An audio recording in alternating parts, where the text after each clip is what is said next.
You got to leave in 25 minutes.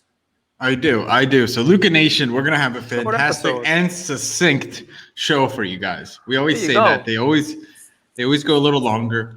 I'm excited. I have a few topics. eBay new policies. We're going to talk about Eastern Western Conference reflections and predictions. I'm going to give you guys one guy to watch from both of those, from the East and the West. So we'll cage, and then I'm going to give you guys a play. Without further ado, I know you're an OG eBay seller. We're going to start with this. What do you make of these policies? 3-day return. It's funny. The first thing that I heard was, well, this quote screws eBay top-rated sellers, which it doesn't screw eBay top-rated sellers. It just doesn't help them. All right, so I'm going to take this a bunch of different ways.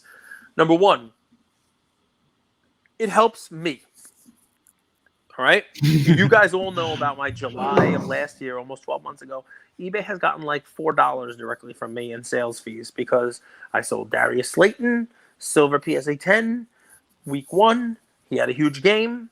29 days later, by the time week 5's rolling around, he's not having a huge game since, and all of a sudden, the item's not as described on day 29. Okay? This will avoid that, right? And for me, that's huge, right? Now, will it avoid all buyer's remorse? No. You still have to sell the thing on Sunday night or Monday or Tuesday, pack it up, ship it out, get it there, and they get 3 days from when they receive it to make that claim. So they still could get hurt week 2. You know, you still could have a week of the guy's cards going down. It's not perfect. It's not no backsies, as I like to say, right? But it's definitely better than the full 30 days of buyer's remorse baloney when somebody gets injured, especially in football season coming up. It makes sense.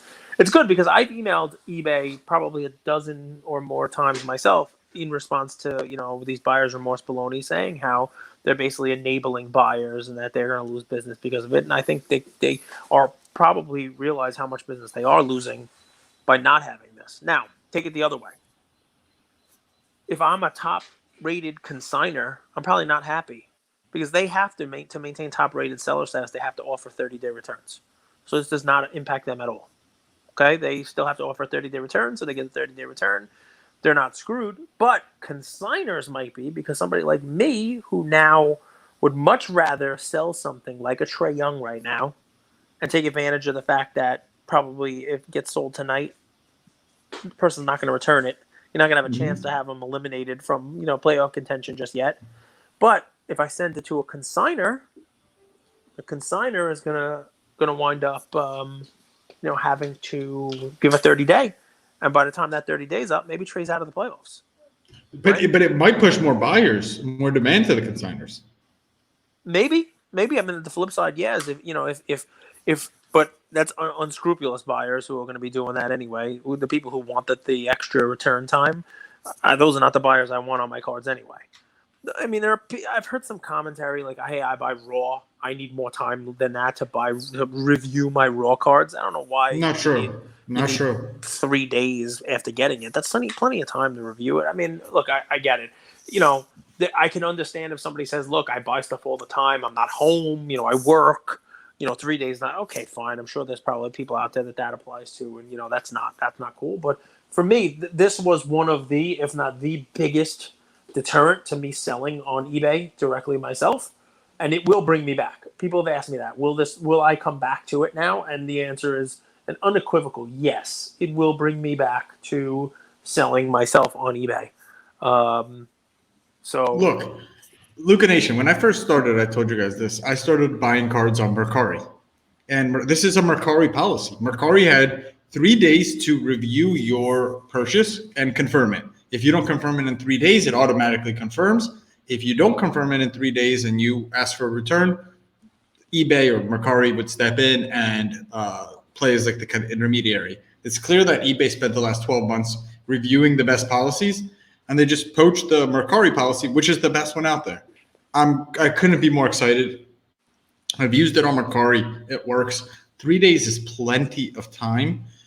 If you're buying cards and shipping them to like a PO box and you don't have time to get them in 3 days and no one else does, I see your concern, but that's the only concern. Cool. No, this is a good thing. You know what it is? Big picture, this moves the needle.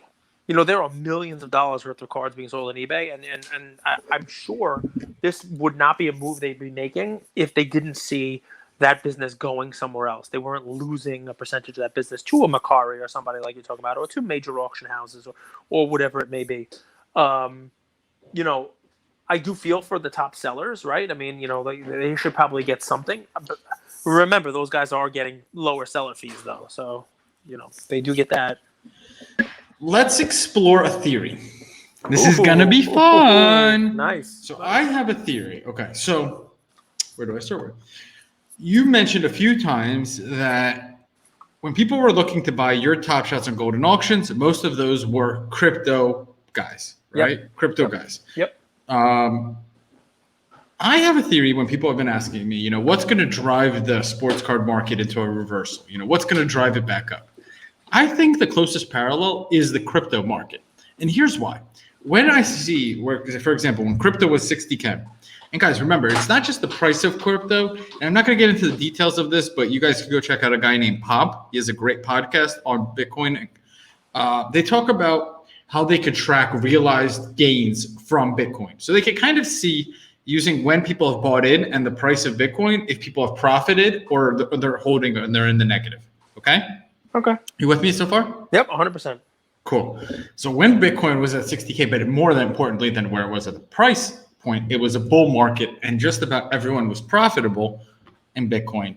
People would take 1%, 2%, 5% and deploy that into alternate assets. They would take money off the table and they would buy cards, vintage, crypto, punks, Top Shot, stuff like that. Now crypto is a third or a half of that price. About half. It's 30,000. Yep. And I think the closest thing that we can see to parallel to what's going on in sports cards is crypto. The good news, if you watched the episode yesterday with Pomp, it's called an accumulation stage. And there's two takeaways. One was that it's accumulation stage. And two was the people that, and they could track this. That's what's cool about blockchain. They could track new wallets and old wallets. A new wallet is less than 155 days. Old wallet is more than 155 days. They talked about how old buyers, people with old wallets, are buying at a time like this, and new wallets are selling at a time like this. And I thought, doesn't that sound pretty familiar? People who've come into the hobby in the last 6 months are selling. And I would say some old school collectors who have been into this for 3, 5, 10 years are gobbling up some really rare pieces. So that's my theory. I wanted to have a quick discussion on it and hear your take. No, I think you're 100% right. 100% right. Except it's weird. The NFT space, I don't know what you call that crypto. It just keeps ripping. I mean, this week, Bored Ape Yacht Club that I mentioned a couple weeks ago, I should have got in it myself, I guess. Those are worth more than cars now. And pickles are selling. And it all reminds me of Top Shot back in February. So I guess if you hold one of those things, guys, be careful. But yeah, okay. No, as far as that, listen, so here's what I got to tell you, right? All of these things that you're talking about are alternate assets, right? And right now, the alternate assets are not in favor. But inflation has not gone anywhere. And the money printing machines of our government have not been turned off. Matter of fact, I think they're running at warming triple up. Speed, right? Exactly.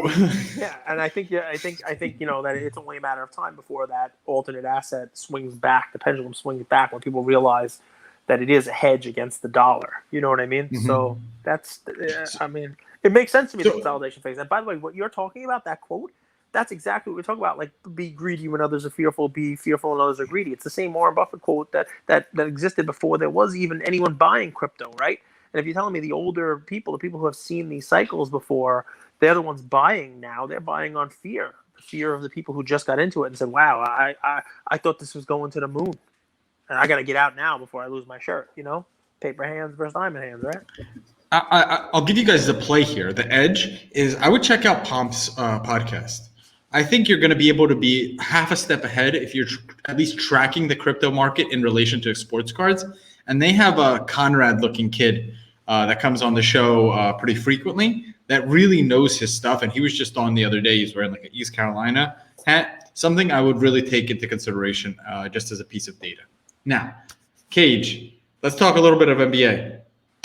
What stuck out for you? What do you want to talk about? Which games, which teams first? So a couple things. One, I want to give you some credit because you obviously know basketball and you can talk basketball So tomorrow night, tomorrow evening, I guess it'll be 5 o'clock at HGA's, our sponsor, HGA's Q for their lineup. Andrew and I did an interview. There's going to be an interview on there with Rod Smith, two-time Super Bowl champ, Denver Broncos. And what I found amazing was I get on there, I start talking about Terrell Davis, I get on there, I start talking about Super Bowls and John Elway and the Raiders and the Broncos and the whole deal. And Andrew was talking to Rod Smith about basketball. And Rod Smith is loving every minute of it. And they're having a conversation about what the difference that Jamal Murray brings to the team versus Michael Porter Jr. brings to the team. And he's a Nuggets fan, Rod Smith. He's a huge Nuggets fan. He lives in Denver, played for Denver his whole career. And it's pretty funny, man, because just time over time, time after time, your calls have been right in the NBA. People got to start listening to you on this NBA stuff. I'm still not buying into Michael Porter Jr. I'm with you though that LeBron's not. I was gonna call him Michael Porter Jesus, but I didn't. Yeah, I didn't know if it was right. You don't want to say that to a guy wearing a blessed shirt? No, okay. I didn't feel it was accurate. Probably a good call, but no. But I mean, it's funny, man, because I mean, you've nailed these plays. I mean, you were on Terrence Mann literally before anybody else. Just like last year, you were on Tyler Hero before anybody else. Like you pick these young guys who are. They might be flash in the pants, but you can make money on them if you buy them when you say to buy them, and you move out of them. And maybe Kevin Herter. You recently just heard her on there, and I mean so many other names, so many other plays, and so I'm excited to hear your thoughts on basketball because, look, you're either gonna have. I mean, we could say there are 4 teams left. Take Kawhi out of the equation. One of these lovable losers / young guys is going to be crowned the champion. PG, so Paul George, Giannis, Trey, or Chris Paul, Devin Booker. You know what I mean? Mm-hmm. Like that is a story. And I'll also leave you with this. I'd like to hear, your take on it and where you want to go. But right now, the Bucks are like a chalk favorite. I think they're like minus 105. It's basically Bucks versus Field. And that's what we were saying, right?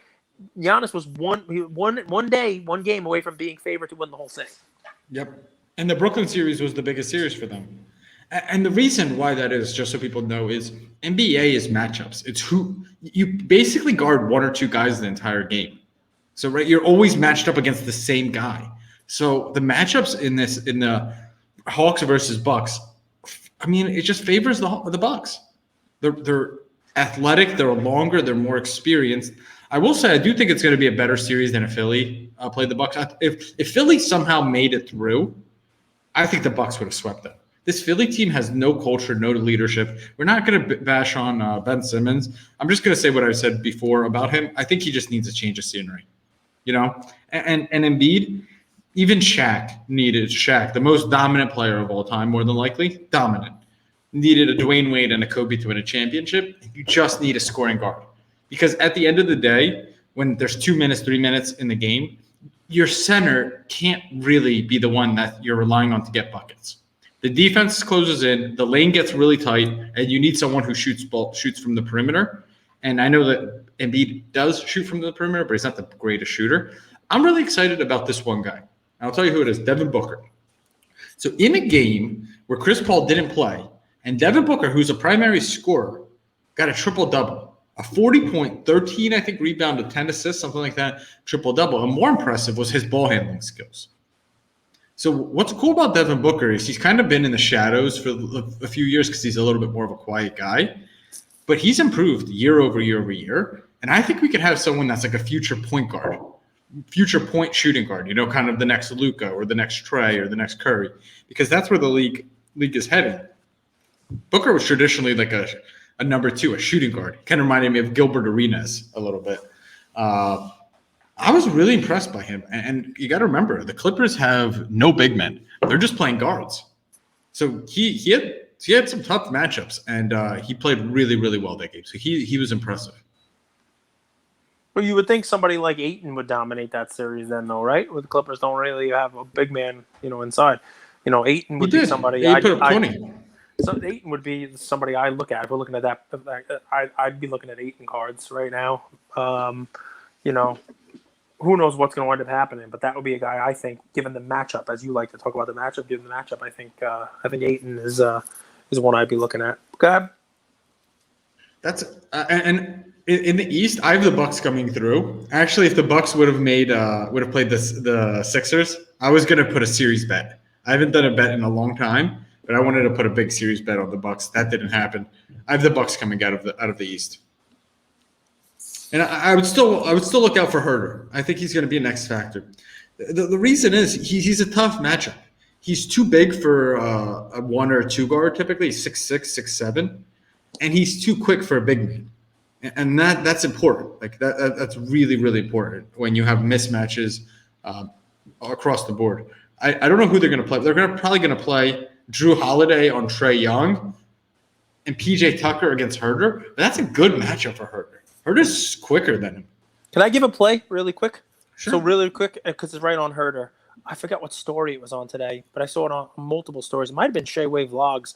So if you're buying into one of these guys, whether it's Terrence Mann or Kevin Herter, your guys, people were not doing anything with their cards this year, right? And last year, right? Terrence Mann stuff, he was too cheap to even grade, even last year before this stuff opened up. Kevin Herter too. I mean, I sent Kevin Herter stuff to StarStock. I got B's on all of them, but I sent them to StarStock. Those guys are. I saw it, both of them. Shea Way definitely had one of them. I think he had he pulled out like a PSA return box that was ready to go in, and it was just like Terrence Mann hyper, Terrence Mann base, over and over, Terrence Mann. And today I saw somebody post Kevin Herter, like a stack of like 50 of them, I think it was. Like 50 base Prism for like a couple bucks each. Hey, buy them now. They haven't been picked through. There's gems in here, like no worries, you name it. I forget who it was also.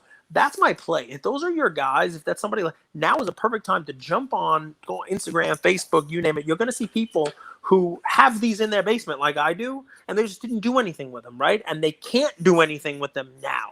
And if you want to grab them, you can probably buy them in bulk from people who have them sitting there in stacks.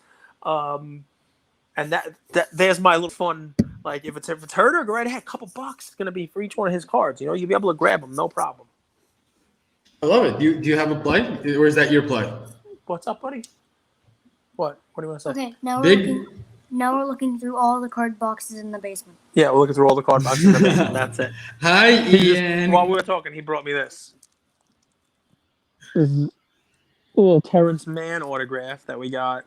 See this? Mosaic. I like Mosaic. That's on card, right, Cage? So this is a sticker, but it's cool, little orange and red. It only got a 9. Yeah, it's a sticker. It looks like it's on card, but it's not. It's a sticker. See how it reflects there on the bottom? See, it's a sticker. Sticker card. Hey, it is what it is. So I'm gonna give you guys a play while Cage is over there. Okay, and it's kind of like a Terrence Mann. It's a pattern that I've seen time and time again. So Terrence Mann, he was cheap. He had a good performance. A good performance can be 1 day, 1 game, 1 week, 1 month, just a short period of time, whatever. So his cards are dirt cheap, huge performance. Cards go through to the moon. That same pattern happened with Tyler Hero. Okay, that same exact pattern happened with Tyler Hero, and this is how I would play it. I would listen to scouts, Conrad and I, get under the radar plays. So Terrence Mann, for example, let's say you bought him at $2. You could sell his cards at 10 to 15, $10, let's say. Okay, you sell them at the hype, at the peak there, when there's a good news, good performance, whatever, and then you rebuy the dip. Okay, so that's an example. How is that in practice? Well, Tyler Hero. Last year I brought you guys the Prism Silver PSA 10 of Tyler Hero. It was $400. That card went to $1,000, even $1,600. Now it's back down to $300. There's your play. There is your play. You take an asset, you get it before everyone else does. I guess an under the radar guy, if you're prospecting like these two guys are. You prospect, you sell, you try to get the top, but you're never going to time it, and then you rebuy the dip. You could do that with Terrence Mann. Today's play, I'm going to give one play in each sport. Is Tyler Hero Prism PSA 10 Silver, $300 card. Okay. Mm-hmm. 2 other guys to look at. That I wanted to bring up, and this is kind of a sneak peek from the StarStack data. So is this this is a different sport? Can we stick a basketball before you go to another sport? And I can play really quick. So guys, right now the Bucks are favored, and everybody seems to think the Bucks are going to win it. If the Bucks win it, it's not going to be on Giannis's back, right? Giannis has shown time over time that he is a 1A.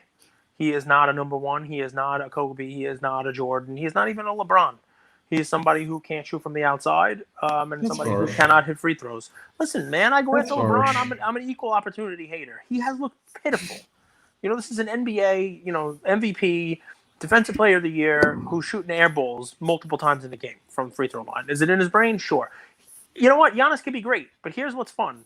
As great as Giannis is, and we're talking about paying $1,800 for his Prism PSA 10 rookie card, right?